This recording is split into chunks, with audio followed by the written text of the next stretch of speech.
வருஷம் நீங்கள் சட்டமன்ற நிகழ்வில் பார்த்தீங்களா, எத்தனை முறை பேட்டி கொடுத்தோம். எங்களுடைய பிரச்சாரம் என்ன, என்னுடைய பிரச்சாரத்தை நீங்கள் எல்லாம் பார்த்தீங்களா? இன்றைக்கு யாரை தாக்கி பேசணும்னு பார்த்தீங்களா? ஆக எங்களுடைய அனைத்து இந்திய அண்ணா திராவிட முன்னேற்ற கழகம் தோன்றியதே எதிர்ப்புல தான் தோன்றுச்சு. அப்படி இருக்கும்போது நாங்கள் எப்படி செய்வோம்? அவங்களுக்கு வேற ஒன்று கிடைக்கல, வேற எந்த ஒரு காரணமும் கிடைக்கல. இப்படி காரணத்தை சொல்லி மக்களிடத்தில் ஒரு தவறான செய்தி சொல்லி, நிர்வாகிடத்தில் தவறான செய்தி சொல்லி, அவர்கள் இந்த தமிழக வெற்றி கழக அமைச்சரவையில் இடம்பெற வேண்டும் என்ற ஆசையில சொல்லுகின்ற வார்த்தை.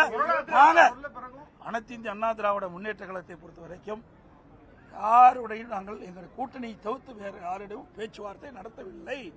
100% திராவிட முன்னேற்ற பேச்சுவார்த்தை நடத்தவில்லை. அது அவர்களும் சொல்லிட்டாங்க, நாங்களும். முதலமைச்சர் அவர்களே, உங்களுக்கு ஒரே புள்ள, எனக்கு ஒரு பையன் ஒரு பொண்ணு. இந்த இடத்துல இப்ப சொல்றேன், உங்களுக்கு தைரியம் இருந்தால் வாங்க, என் புள்ளைய கொண்டாந்து நிறுத்துறேன், உன் புள்ளைய கொண்டாந்து நிறுத்தா, என் புள்ள மேல தலை மேல சத்தியம் அடிச்சு சொல்றேன். நீங்கள் சொன்னது என்ன என்ன என்ன என்ன சொன்னீங்க? திமுகவோடு உங்களுக்கு உறவும் இல்லை எதுமா? என்ன சொன்னீங்க? 4ஆம் தேதி தேர்தல் முடிந்து வெற்றி பெற்ற சான்றிதழ் வாங்குறோம். நான் 6:30 மணிக்கு வாங்குறேன். வாங்கிட்டு உடனே வீட்டில் கொடுத்துட்டு சென்னைக்கு கிளம்பிட்டேன்.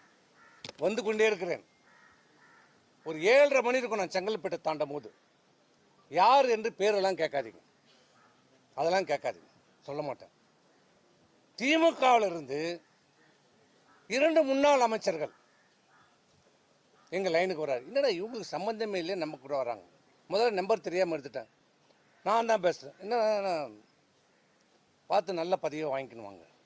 நம்ம தோத்துட்டோம், என்ன நல்ல அமைச்சர், என்னமோ பேசுகிறாரு, ஒன்றும் புரியல விட்டேன். அப்புறம் இன்னொரு அமைச்சர் வராரு.